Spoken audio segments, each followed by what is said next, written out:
Friends, मैं Abhishek Joshi, electrical engineering Birla group of companies. दोस्तों, आज हम लोग बात करेंगे 3 फेज इंडक्शन मोटर के पावर फैक्टर के बारे में। आज मैं आपको बताऊंगा कि किसी भी एप्लीकेशन के लिए अगर आपने मोटर का सिलेक्शन सही किया है, उस मोटर से रिलेटेड जो भी switch gear and protection devices होते हैं, जैसे रिले होता है, कॉन्टेक्टर होता है, सर्किट ब्रेकर होते हैं, आइसोलेटर्स होते हैं, इन सभी का सिलेक्शन भी अगर आपने सही रेटिंग के हिसाब से किया है, उसके बाद भी अगर आपकी मोटर परफॉर्मेंस नहीं दे पा रही, उसके बाद भी अगर आपके सिस्टम की ओवरऑल एफिशिएंसी कम है, तो इसका रीजन पावर फैक्टर भी हो सकता है। तो पावर फैक्टर कैसे आपके मोटर के ऑपरेशन में एक एक्टिव रोल प्ले करता है और पावर फैक्टर के वजह से ऑपरेशन कैसे एफिशिएंट नहीं रह पाता, कैसे इनएफिशिएंसी बढ़ने लगती है एक सिंपल पावर फैक्टर के वजह से, ये आज हम लोग देखेंगे इस वीडियो में। तो दोस्तों, बिना टाइम वेस्ट किए शुरू करते हैं। यहाँ दोस्तों सबसे पहले बात आती है कि पावर फैक्टर का मतलब क्या होता है। तो आपके बुक में जो रेशियो लिखा है उसके बारे में मैं आपको नहीं बताऊंगा, क्योंकि वो बुक में आपने ऑलरेडी पढ़ा हुआ है। एक सिंपल टर्म्स में हम लोग डिफाइन करते हैं कि पावर फैक्टर बेसिकली बोलते किसको हैं।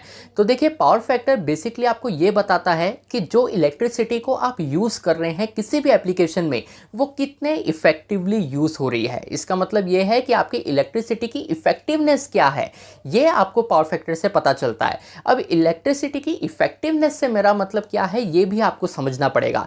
देखिए, जब भी आप किसी सोर्स से लोड के तरफ पावर को फ्लो करवाते हैं, नॉर्मली पावर का फ्लो एक सोर्स से होता है। एक कोई भी सोर्स होगा, एक फीडर होगा, एक इलेक्ट्रिकल पैनल होगा, जिससे हम केबल के थ्रू पावर को फ्लो करवाएंगे टूवर्ड्स दी मोटर, और फिर उस मोटर से आप जो भी लोड को चलाना चाहो आप चला सकते हैं।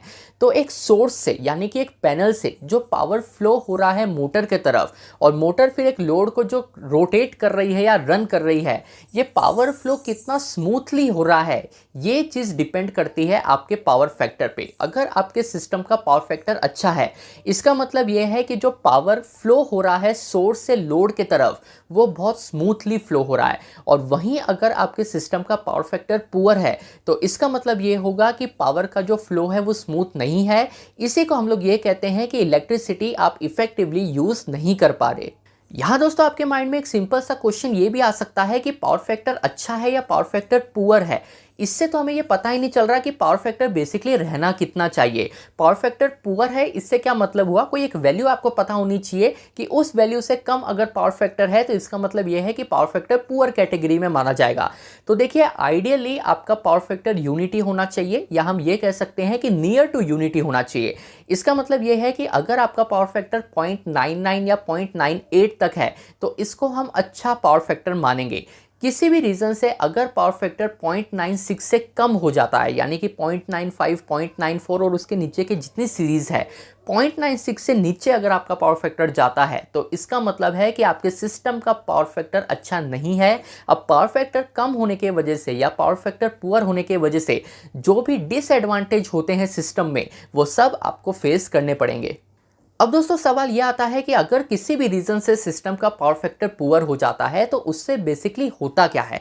अगर सिस्टम का पावर फैक्टर पुअर हो गया, तो उससे कौन कौन सी चीज़ें हमें फेस करनी पड़ेगी, ये सबसे इंपॉर्टेंट चीज़ है जो आपको पता होनी चाहिए।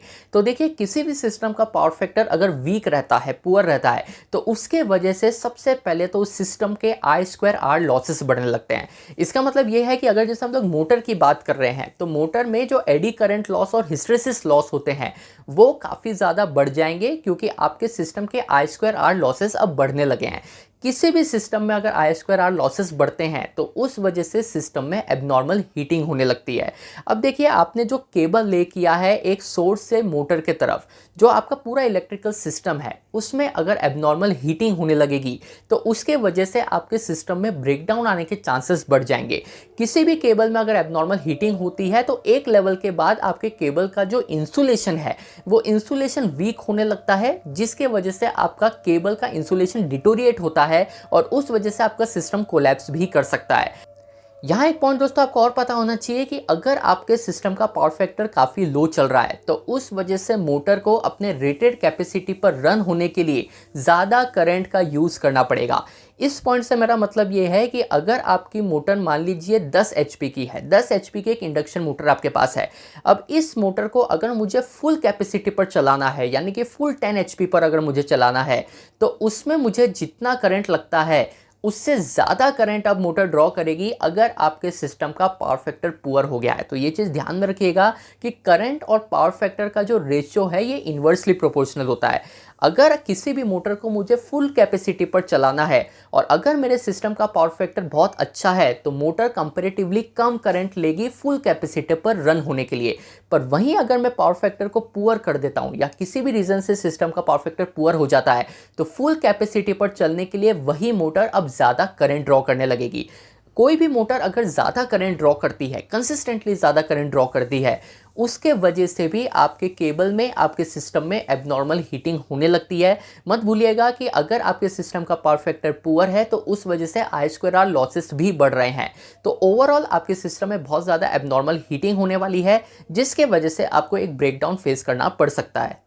यहाँ दोस्तों आपको ये भी पता होना चाहिए कि सिस्टम का पावर फैक्टर अगर काफ़ी लो है तो उसका इफेक्ट आपके कॉस्ट पर भी पड़ेगा। देखिए, सिस्टम का पावर फैक्टर अगर लो होगा तो आपकी मोटर ज़्यादा करंट ड्रॉ करेगी। ज़्यादा करंट फ्लो करवाने के लिए आपको हाई स्क्वायर mm का केबल यूज़ करना पड़ेगा। अगर सिस्टम का पावर फैक्टर अच्छा है, मोटर कम करंट ड्रॉ कर रही है, तो आपको कम स्क्वायर mm के केबल से भी आप काम चला सकते हैं। पर अगर सिस्टम का पावर फैक्टर ही पुअर है, मोटर अब ज़्यादा करंट ड्रॉ करने लगी है, तो उस करंट को सस्टेन करने के लिए आपको केबल का स्क्वायर mm भी बढ़ाना पड़ेगा, जिसका इफेक्ट आपके अल्टीमेटली कॉस्ट पर पड़ेगा। इसलिए दोस्तों किसी भी इंडस्ट्रीज में पावर फैक्टर को इंप्रूव करने के लिए कैपेसिटर बैंक्स लगाए जाते हैं और अगर एडवांस टेक्नोलॉजी की बात की जाए तो APFC पैनल लगाए जाते हैं।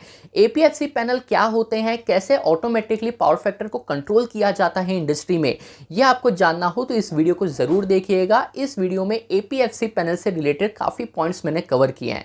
पर पावर फैक्टर को इंप्रूव करने के लिए इंडस्ट्रीज में प्रैक्टिकली APFC पैनल का यूज़ किया जाता है और पावर फैक्टर मैनेजमेंट के लिए, पावर फैक्टर इंप्रूवमेंट के लिए काफ़ी ध्यान किसी भी इंडस्ट्रीज में हम लोग देते हैं। तो दोस्तों किसी भी इलेक्ट्रिकल सिस्टम में पावर फैक्टर की क्या इंपॉर्टेंस होती है, पावर फैक्टर लो होने की वजह से क्या क्या एडवर्स इफेक्ट सिस्टम में देखने को मिलते हैं, ये चीज़ अगर आपकी क्लियर हुई हो तो मुझे कमेंट बॉक्स में बताइएगा और इस चैनल को सब्सक्राइब कीजिए। मैं आपसे मिलता हूँ कल ऐसे एक इंटरेस्टिंग टॉपिक के साथ। तब तक अपना ध्यान रखिए। Good bye.